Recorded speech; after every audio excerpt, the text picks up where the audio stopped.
Bonjour et bienvenue. Alors aujourd'hui ce sera un tirage sentimental à choix et on va regarder ensemble pourquoi cette personne que vous avez en face de vous, cette personne qui est dans votre cœur, pour qui vous commencez à avoir des sentiments ou avoir des sentiments déjà bien établis, pourquoi cette personne agit de manière contradictoire avec les sentiments que vous avez l'impression de percevoir.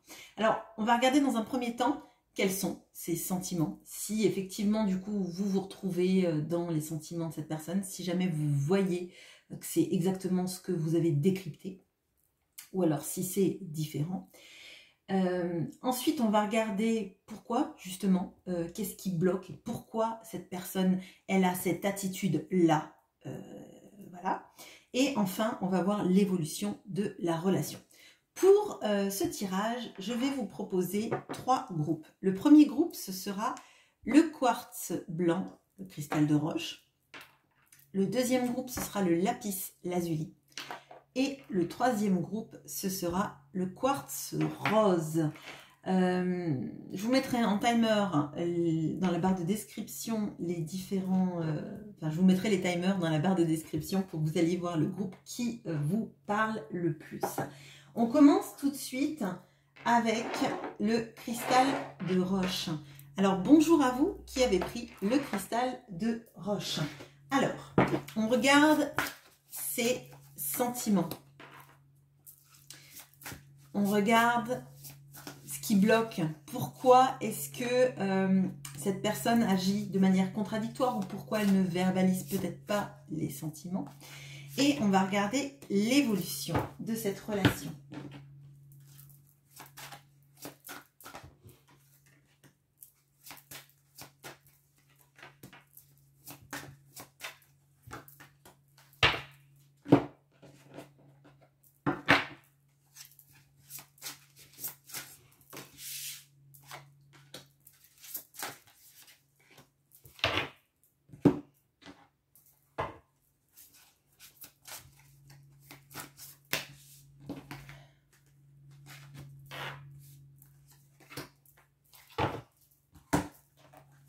C'est étonnant, sur les deux lignes là, on a 2 cartes qui sont sorties facilement et une carte qui était en train de sortir mais sans sortir exactement.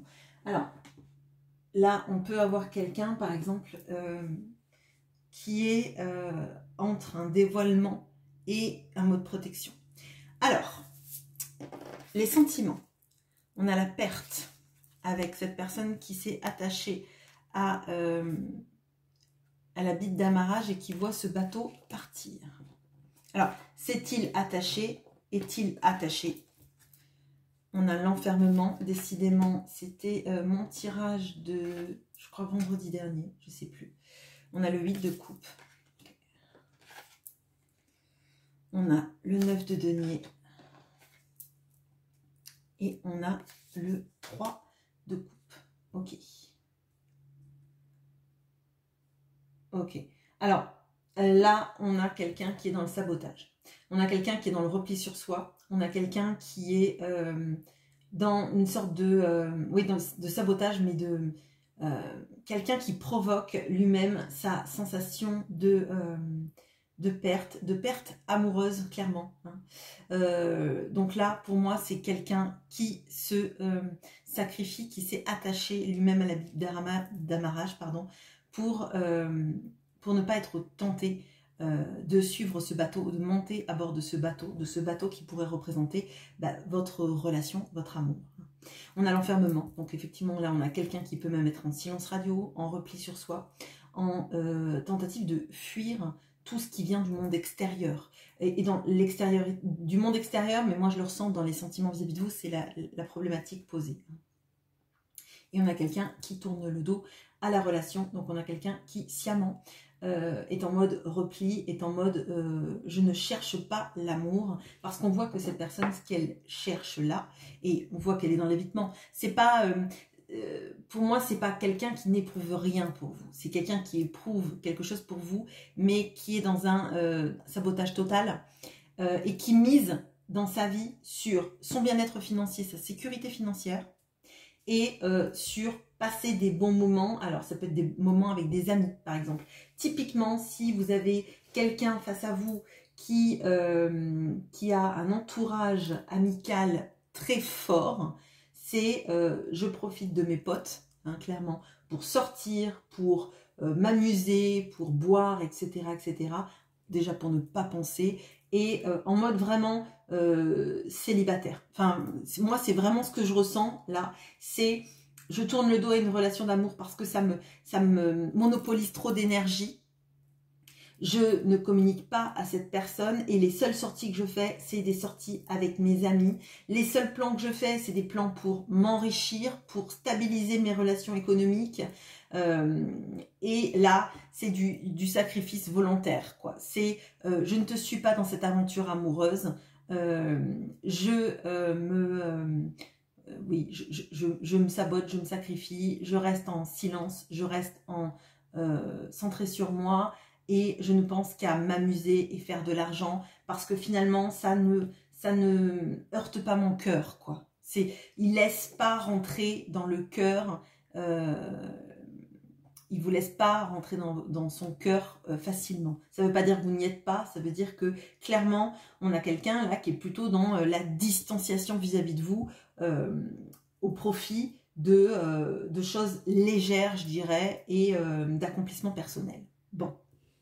Pas facile. Alors, pourquoi qu'est-ce qui bloque? Pourquoi est-ce que cette personne, elle en est dans ça? Parce qu'on voit qu'il y a des sentiments, mais on voit que là, elle sabote votre relation amoureuse. Bon. On a l'ange des 4 directions. On a l'instabilité. Ouais. On l'aurait deviné. On a le 4 d'épée. Le mat qui était en dos de deck tout à l'heure. Et l'as de denier. Ok, bon. Alors, là, on est quelqu'un qui est dans un déséquilibre émotionnel énorme, qui ne sait pas dans quelle direction il va. Là, vous voyez, on a dans l'instabilité, on a ce sort de funambule avec ses courbes,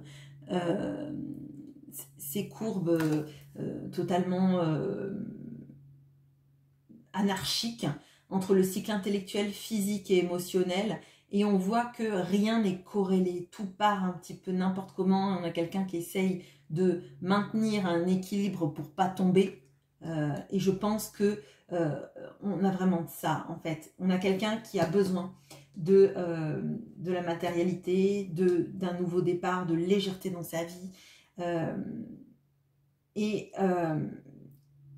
Et en fait, l'impact émotionnel qu'il a vis-à-vis de vous, ce qu'il ressent pour vous, il a l'impression qu'il doit en guérir. Il a l'impression qu'il doit se soigner de vous. Alors, je suis désolée, c'est pas facile à entendre. Et ce n'est pas une histoire de ne pas avoir de sentiments, c'est une histoire d'avoir peur de ces sentiments-là.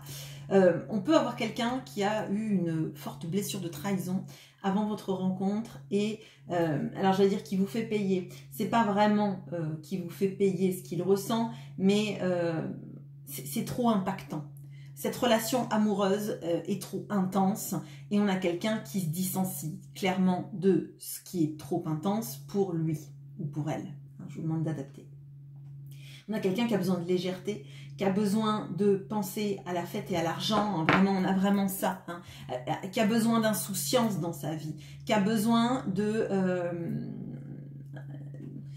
reprendre de l'oxygène. Alors moi, c'est vraiment ce que... Alors je dis pas que vous l'étouffez, hein, c'est pas ça.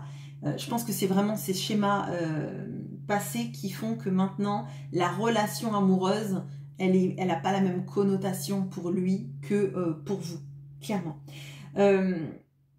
Là, pour moi, on a vraiment quelqu'un qui... vous voyez, en fait, le mat, c'est un peu le funambule de l'histoire, en fait. Mais c'est le funambule qui a décidé que le mieux pour lui, c'était de ne s'intéresser qu'à un pan de sa vie et en laissant tout le reste de côté. Comme ça, il n'aura pas besoin de maintenir un équilibre. Il va suivre sa ligne guide. Et sa ligne guide, ça va être l'insouciance, ça va être la légèreté, ça va être de faire ce qu'il veut comme il veut. Hein. Quelqu'un qui n'a pas envie de rendre des comptes, quelqu'un qui a envie de mener une vie de plaisir. Je suis désolée si vous entendez du bruit. Tous mes voisins ont décidé de tondre le même jour, visiblement. Donc, excusez-moi par avance si ça fait un bruit sourd, un bruit de fond.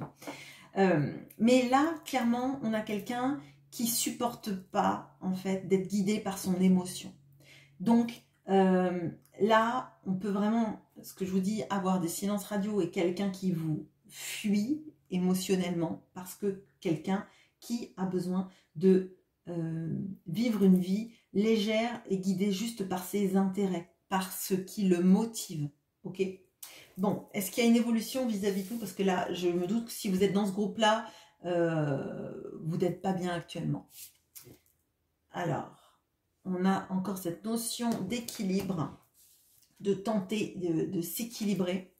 On a la jalousie, on a le soleil, l'empereur et la roue de la fortune. Ok, alors, 3 arcanes majeures, là, quand même. Ok, alors, moi, j'ai l'impression que cette personne-là, elle va induire chez vous un besoin de retrouver un équilibre de vie et d'aller même voir ailleurs, à mon sens, ce qui va attiser énormément sa jalousie et va le faire sortir de son mode stase où c'est lui qui décidait de vous fuir. Hein. Là, en fait, on a quelqu'un qui fuit tout ce qui est de la sphère émotionnelle, de ce qu'il ressent pour vous, mais clairement, vous n'êtes même pas, enfin, vous n'êtes pas décisionnaire là-dedans. Vous subissez ce qu'il a décidé ou elle a décidé de faire, et vous n'êtes pas le paramètre de l'équation qui peut bouger en fait pour lui. Et pour moi, là, à force en fait de gérer sa vie selon ses propres principes, il va faire en sorte que vous allez aller voir ailleurs, que vous allez rencontrer quelqu'un, ce qui va attiser sa jalousie et ce qui va le faire changer drastiquement de modus operandi, je dirais. Là, on a quelqu'un qui va avoir envie de passer des moments avec vous, qui va avoir envie de revenir dans votre vie, mais en mode pièce centrale de l'échiquier, je dirais, parce qu'il sent que la roue, elle a tourné, en fait. Que vous avez autre chose qui compte plus pour vous que lui, hein, à un moment donné. Alors là, ça vous appartiendra, en tout cas, si vous avez envie que cette personne revienne dans votre vie ou pas, mais si vous avez rencontré quelqu'un d'autre, il va être fou de jalousie, c'est clair. Et avec tous ces arcanes majeurs, il y a quelque chose qui va le bousculer en lui disant que finalement, toutes ces peurs, etc., elles lui ont fait plus de mal que de bien, alors que le bien, il l'avait auprès de vous. Et c'est auprès de vous qui va essayer de revenir, d'être effectivement, comme je vous ai dit, le roi du jeu d'échecs, sauf qu'en fait, il est peut-être même échec et mat avec son attitude vis-à-vis de vous. Potentiellement, là, il est possible que vous, si vous avez rencontré quelqu'un d'autre, vous ne vouliez plus du tout de lui et de sa façon de réagir, en fait, de sa façon de se concentrer sur ses amis, sur son argent, et pas du tout de vous mettre dans l'équation, parce que ces 2 lignes, je pense, sont très dures à vivre pour vous. Et si vous rencontrez quelqu'un qui vous fait du bien, je crois que vous n'allez même pas vouloir courir le risque que cette personne revienne avec la position de regarde-moi, j'existe et je dois être le centre de ta vie. Il y a quelque chose d'égotique là-dedans. Mais je pense que lui, avec cette roue de la fortune que je ressens, c'est plus lui qui va diriger le jeu. Il aimerait diriger le jeu comme il l'a dirigé tout le temps, comme il voudrait revenir, mais dans la vie, ça va pas se passer comme ça. Avec la roue de la fortune et les dés du destin, moi j'ai l'impression qu'il y a le destin qui vous aide à prendre les bonnes décisions pour vous. en fait. Les bonnes rencontres pour vous qui sont amenées sur votre chemin. Après, vous déciderez, peut-être que vous voudrez de cette personne, mais je crois qu'il va falloir vous imposer en tout cas, parce que lui, il n'est pas dans une logique à prendre en considération que la reine est aussi importante que le roi dans ce plateau-là. Voilà ce que j'ai pour vous. Je fais une petite pause et on passe au lapis lazuli. À bientôt. Et bonjour à vous qui avez pris le lapis lazuli. Allez, les sentiments de cette personne, ce qui bloque, ce qui est contradictoire dans son attitude et l'évolution.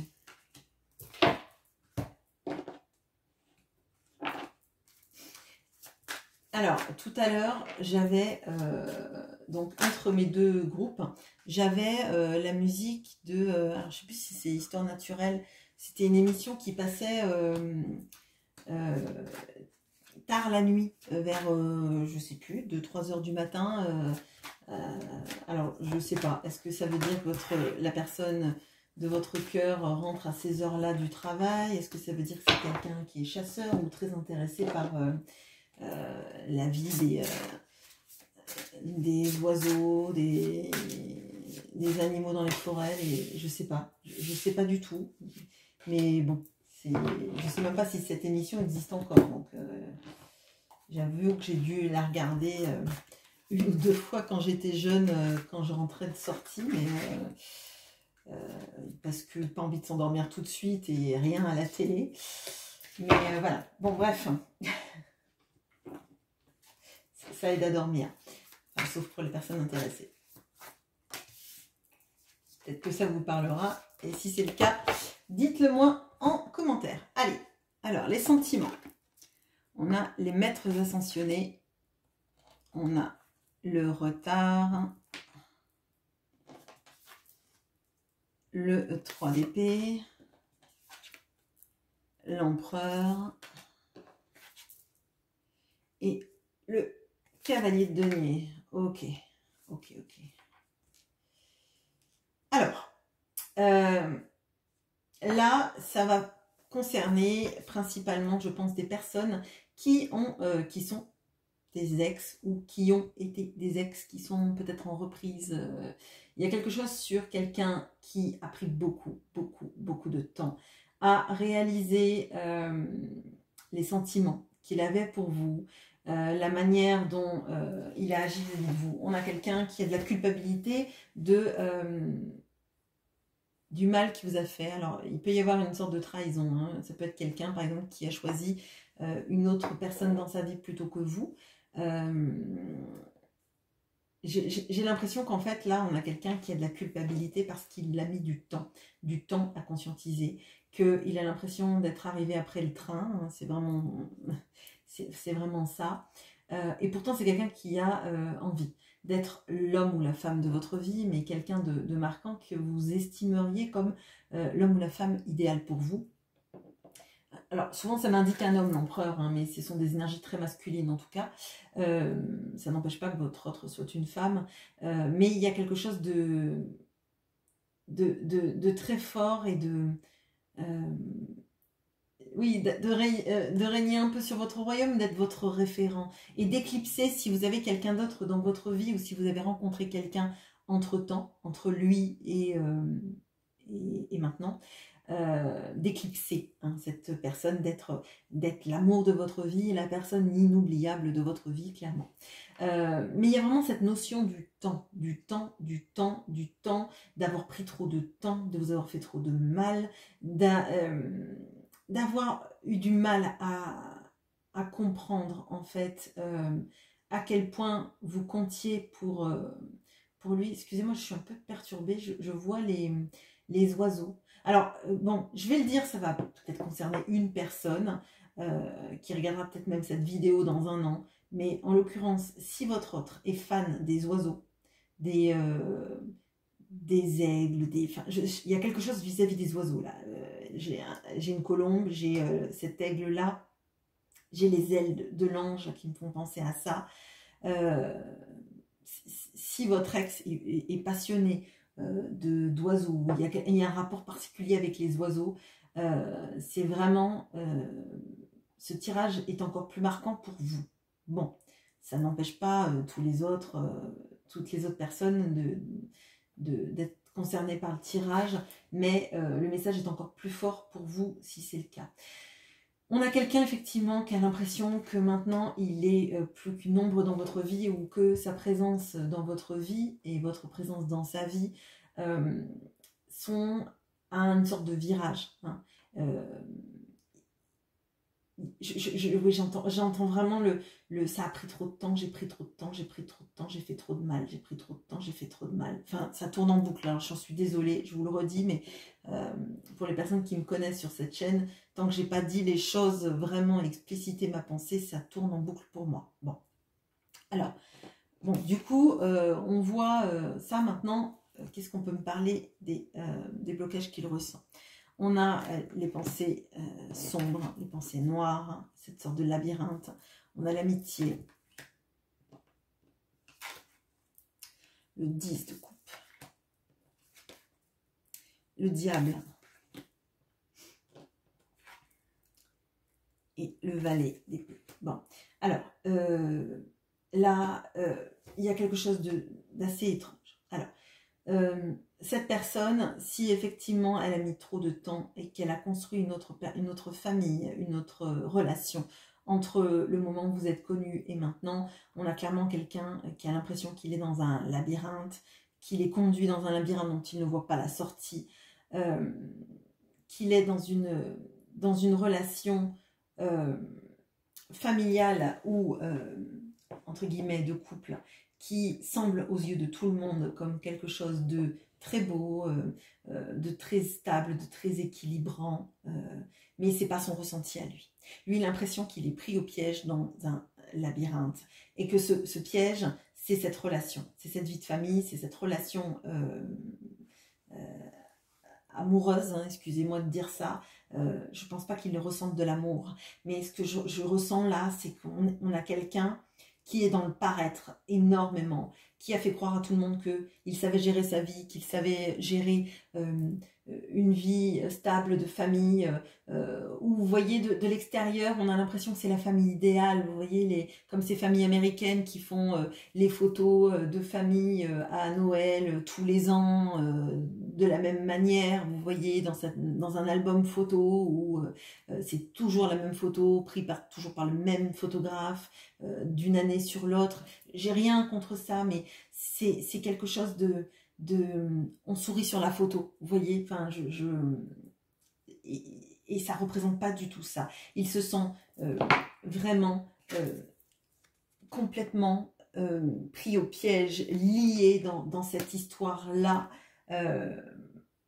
Et pour moi, c'est le tournant entre ce moment-là où il vous a sans doute laissé pour quelqu'un d'autre, pour une autre situation de vie, ou alors il y a eu une séparation et cette personne a reconstruit sa vie à ce moment-là, et là il cherche des manières de se sortir de tout ça sans subir trop de courroux,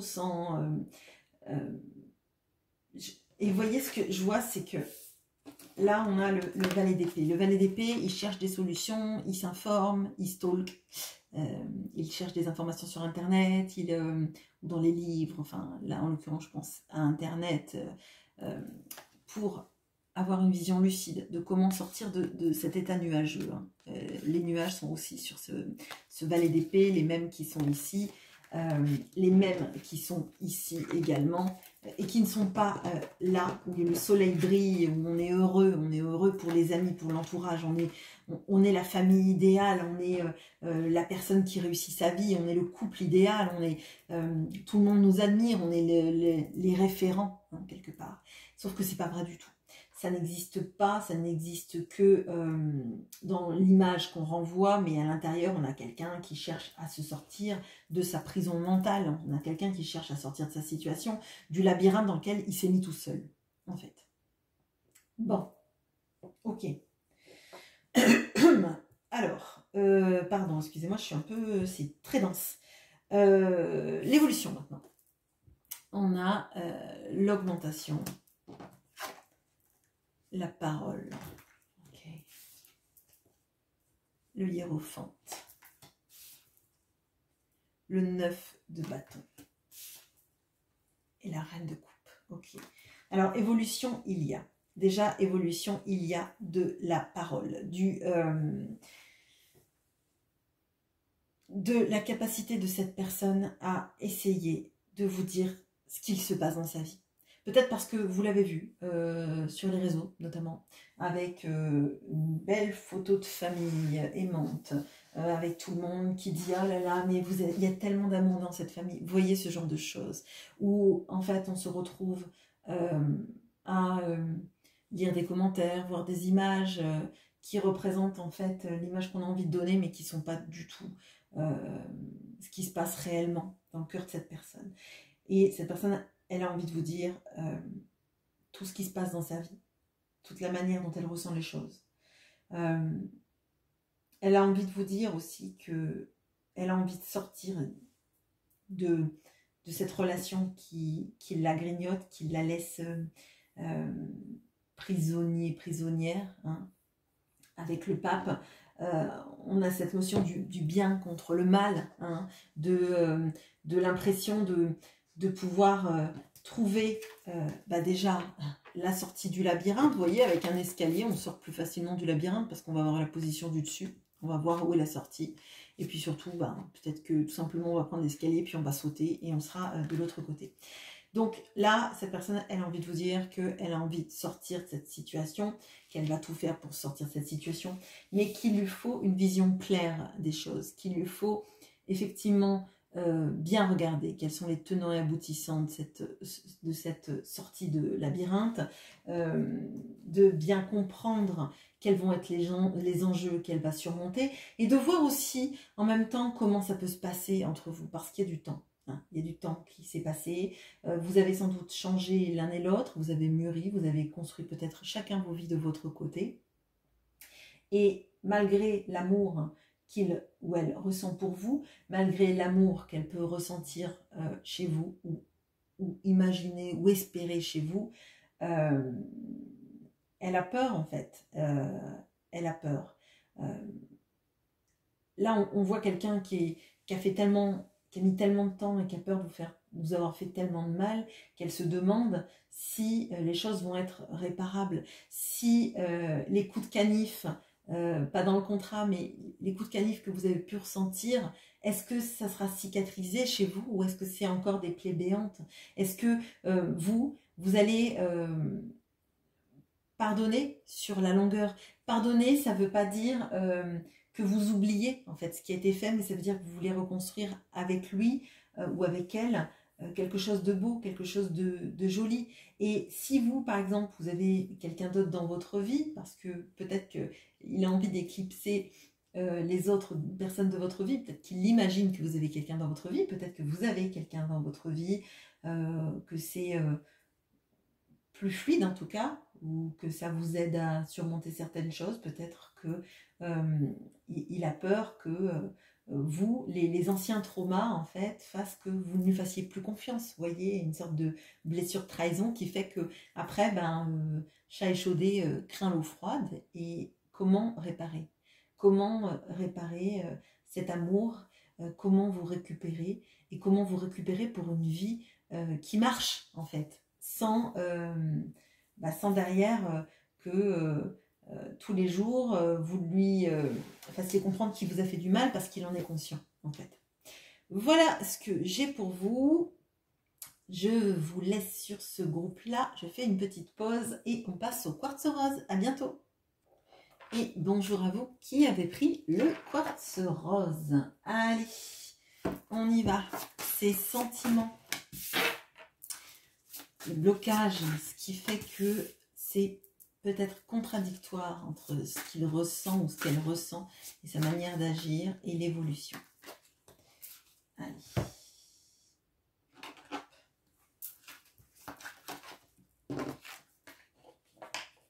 Donc, tout à l'heure, j'ai la carte de la sexualité quand je brassais mon jeu. Et vous voyez, je brasse beaucoup mes jeux, mais je les brasse entre chaque groupe pour faire partir les énergies. Je fais une petite pause aussi pour dégager ça. Même si des fois, il y a des énergies qui concordent, hein, ça n'empêche pas. Mais bon, la sexualité est tombée, donc peut-être qu'elle retombera. Possiblement, on peut avoir quelque chose d'intense entre vous.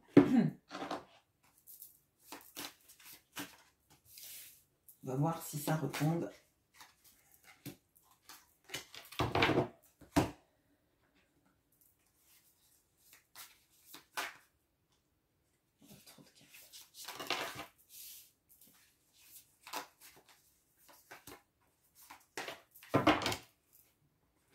Allez, les sentiments. On a les maîtres ascensionnés. Okay. Il y a combien de cartes encore tout le monde, d'accord. Excusez-moi. Il y a, je sais pas.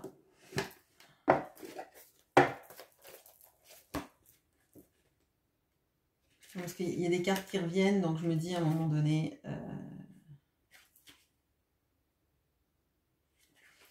Il y en a combien? C'est pas marqué. C'est plus simple. Hein. Excusez-moi.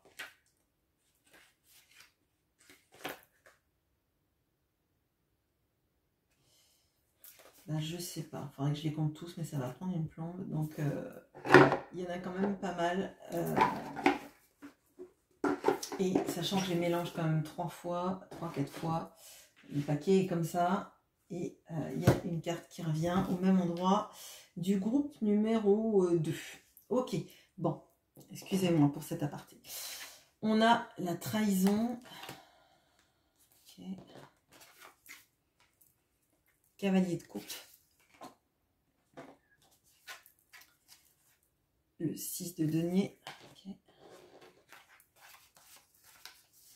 Le 5 de bâton et le 2 de denier. Ok, bon. Bon. Alors, dans ce tirage, on a... alors, on a quelqu'un d'assez ambivalent, je dirais. On a quelqu'un qui peut se montrer très romantique, très romantique. Ouais, on peut avoir quelqu'un qui peut venir vers vous avec les meilleures intentions du monde et puis repartir.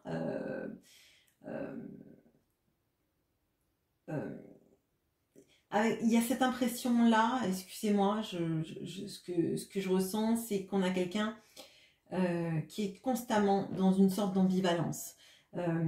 À la fois de quelqu'un qui a envie d'être près de vous et à la fois de quelqu'un qui cherche les chamailleries. Je ne sais pas si les chamailleries c'est ça, mais vous voyez, il y a cette impression que la personne en fait, comme si elle n'était pas franc du collier ou elle essayait toujours d'être entre deux eaux. C'est vraiment très particulier.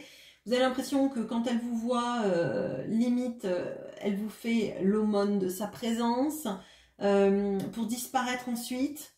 C'est vraiment ce que je ressens. Alors, on a quelqu'un... ce que je ressens vraiment, c'est quelqu'un qui a peur de se faire trahir, qui a peur en fait de baisser sa garde. Hein. J'ai l'impression que c'est ça. Et c'est pour ça qu'on a un peu cette sorte d'ambivalence entre des moments où quand vous êtes l'un avec l'autre, vous avez l'impression que vous êtes super bien et qu'il se rend compte ou qu'elle se rend compte de quand vous êtes bien ensemble. Et tous les autres moments où on a l'impression qu'elle jongle dans sa vie entre différentes choses, différents pans de sa vie et vous avez l'impression de faire partie de la plus infime partie de sa vie. C'est bizarre. On a quelqu'un... oui, je ressens la dualité en fait chez cette personne. Je ressens une vraie dualité et un combat intérieur. Un combat intérieur pour pas s'attacher, un combat intérieur pour essayer d'arriver de mener de front différentes choses dans sa vie, mais on a quelqu'un qui n'y arrive pas parce qu'il n'a pas compris que en fait parfois faut se cibler sur un objectif et ça ne veut pas dire qu'on est obligé d'abandonner tout le reste, mais on peut pas mener tout de front en fait. là, moi, je le vois comme quelqu'un qui serait comme un set de coupe. Beaucoup de tentations, beaucoup de choses qu'on a envie de faire et du coup, on n'en choisit aucune. Vous voyez, on a quelqu'un qui veut mener de l'équilibre dans sa vie, qui a besoin quand même d'avoir un regard sur lui, qui est un regard amoureux. Et je pense que quand vous êtes l'un avec l'autre, vous vous sentez terriblement bien ensemble, vous voyez. Mais quand cette personne repart, c'est comme si c'était plus la même personne, comme si on avait quelqu'un, euh, j'allais dire de bipolaire, mais c'est pas vraiment ça. Mais vous comprenez pas en fait, c'est une sorte de grand écart entre la personne qui est tendre et avec qui vous vous sentez bien quand elle est auprès de vous, et la personne qui jongle avec 50 000 situations dans sa vie, qui a besoin de se sentir présent pour plein de gens, plein de choses, etc. Mais pas forcément pour vous. Vous voyez, enfin, c'est vraiment, moi je le ressens comme ça. Donc là, on a quelqu'un, effectivement, qui est en mode, vraiment je le ressens cette carte-là, du coup pour ce tirage-là en 7 de coupe. C'est, j'ai beaucoup de choses à faire dans ma vie, j'ai beaucoup de choses à mener, j'ai beaucoup de choses qui m'occupent et j'ai décidé de pas choisir, vous voyez. J'ai décidé de prendre un peu de tout comme ça. Peut-être que dans certains domaines, il donne beaucoup, mais clairement, c'est pas vis-à-vis de vous. Vous, je pense que vous avez, alors pas les miettes, c'est pas joli à dire, mais c'est peut-être votre ressenti, parce que je le ressens comme ça. Et on peut avoir quelqu'un qui a pas envie de se laisser aller à ressentir des choses trop fortes, qui a pas envie en fait de se donner entièrement à une situation. Ça ne veut pas dire que c'est quelqu'un qui vous trompe, hein. Je le ressens plutôt dans des situations extérieures, de beaucoup de travailler, s'occuper des enfants, s'occuper de sa vie sociale, peut-être qu'on a quelqu'un qui est dans le bénévolat en plus, vous voyez, des choses comme ça. Et il y a vous aussi, vous voyez. Mais ni plus importante, ni à mettre de côté. C'est quelqu'un qui ne veut pas vous laisser, visiblement parce que des sentiments, il y en a. Mais il ne veut pas que ça envahisse sa vie de tous les jours et que ça prenne trop de place. Vous voyez. Bon, ok. Alors, pourquoi tout ça, du coup? On a derrière un masque. On a la maison. On a le 10 de coupe. Le valet d'épée, c'est incroyable ça. L'as de bâton. Ok. Alors, peut-être qu'il y a des personnes d'entre vous qui étaient attirées par... alors, je crois que c'était le tirage numéro 2. Et puis, ça fait quand même 3 cartes qui reviennent. Avec des différences quand même. Alors, bon. On a quelqu'un qui doit avoir une vie familiale très prenante. Alors, c'est pas forcément vis-à-vis d'un conjoint. Ça peut être des enfants. Hein. Parce que là, moi, ce que je ressens, c'est qu'on a quelqu'un qui a besoin de donner beaucoup et de pas forcément choisir. On a, avec ce valet de coupe, quelqu'un de jeune. Donc, peut-être que c'est quelqu'un qui a des enfants et qui, en fait... va privilégier peut-être ses enfants, ou en tout cas leur donner une place plus grande que la place qu'il y a vis-à-vis de vous. Et il y a une notion peut-être de rester caché dans sa vie. Hein. Si vous avez l'impression que vous êtes caché, hein, clairement, ça me paraît pas impossible.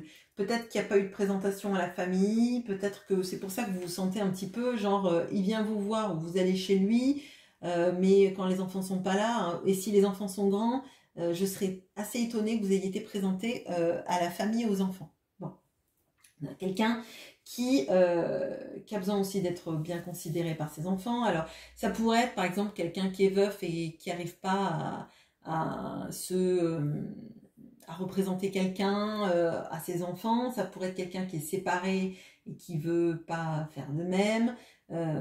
Mais c'est quelqu'un qui privilégie sa vie familiale à vous, clairement.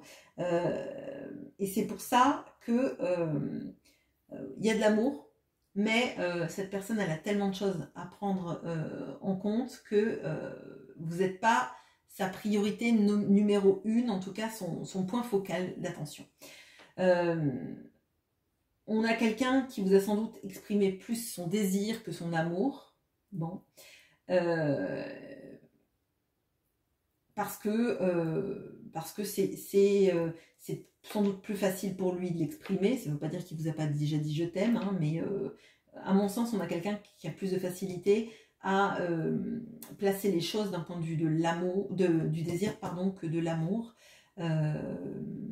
qui a une sorte de, moi je dirais comme un conflit de loyauté. Si jamais il vous exprimait totalement son amour ou qu'il vous présentait à tout le monde, il y aurait quelque chose de compliqué à gérer derrière.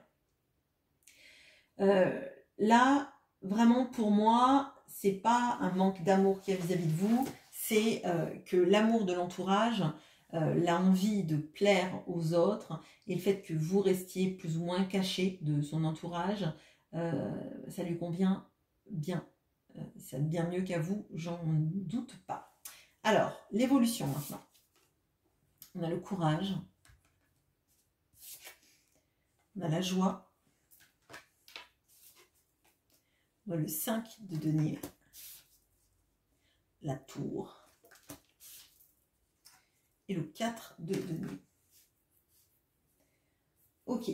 Alors, là, on a quelque chose d'assez contrasté.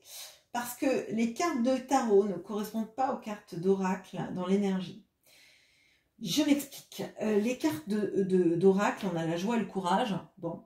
D'ailleurs, on a une sorte d'engagement avec la joie. Là, on a un mariage.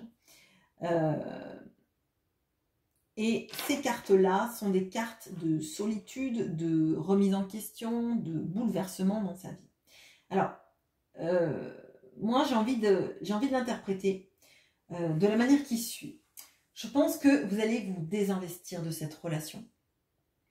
Vous allez le laisser seul avec ses autres priorités. Et ça va être une sorte d'électrochoc dans sa vie. Alors, comme je le dis souvent, c'est quelque chose que vous devez ressentir à l'intérieur de vous-même et pas d'entrer dans un processus égotique de lui faire prendre conscience en faisant que. Il faut que ce soit un positionnement et pas une protection. C'est-à-dire que si vous en arrivez à vous désinvestir de cette relation, c'est-à-dire arrêter d'être la personne qui donne et qui reçoit très peu, vous allez induire chez cette personne un déclic. Si vous le faites pour vous dire « Bon, allez, je vais arrêter de lui envoyer des messages pour qu'il prenne conscience et qu'il vienne me chercher », c'est que vous êtes en train de vous protéger, d'être dans un processus manipulatoire, je dirais. Je ne vous traite pas de manipulatrice, on l'a tous fait un jour, mais ça marche moyen, surtout si vous le faites régulièrement. Au bout d'un moment, la personne se dit « Bon, elle va me faire sa crise », et puis après, elle va revenir comme d'habitude. Vous voyez? Alors que s'il y a vraiment une sorte de détachement, de positionnement de votre part, vous le faites pour vous, en fait. Vous le faites parce que vous en arrivez à plus pouvoir, d'avoir l'impression que vous avez deux personnes différentes dans la même entité. Vous avez l'impression que c'est quelqu'un, c'est Dr. Jekyll and Mr. Hyde. Et vraiment, c'est à n'en plus pouvoir. Et c'est à ce moment-là que l'autre se dit qu'il faut revêtir son armure, aller vous chercher et vous proposer quelque chose de stable, d'engagé, et qui lui fait ressentir de la joie aussi. Parce que pour moi, en fait, votre positionnement, pour qu'il soit un bon déclic, il faut que vraiment vous en soyez convaincu. Il faut vraiment que vous vous disiez, ben, je le fais pour moi, je le fais parce que j'en peux plus, et je le fais parce qu'il y a mieux ailleurs.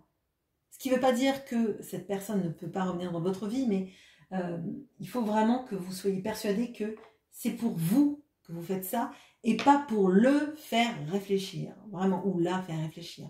Voilà.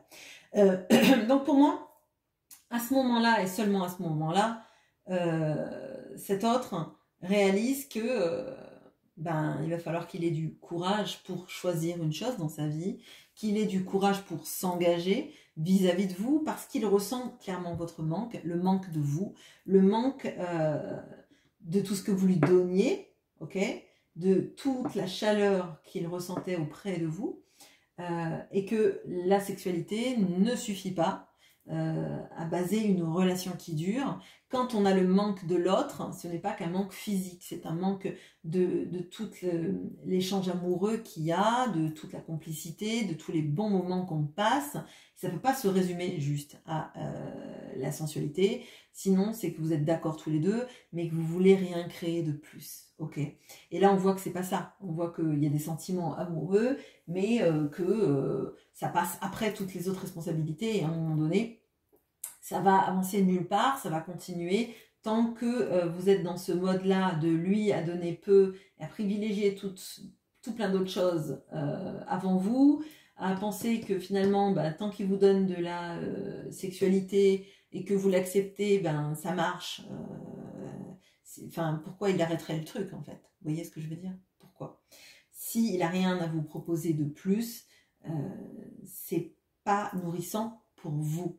Et c'est seulement à ce moment-là que cette personne réalise et que ça lui fait l'effet d'un courjus, quoi, de la foudre qui s'abat sur lui, qui réalise qu'en fait sans vous, bah, il est malheureux, il se sent rejeté, il se sent abandonné, et qu'il a l'impression qu'on lui a enlevé son soleil et son bonheur. Voilà ce que j'ai pour vous. Je vous souhaite une très bonne journée et à bientôt.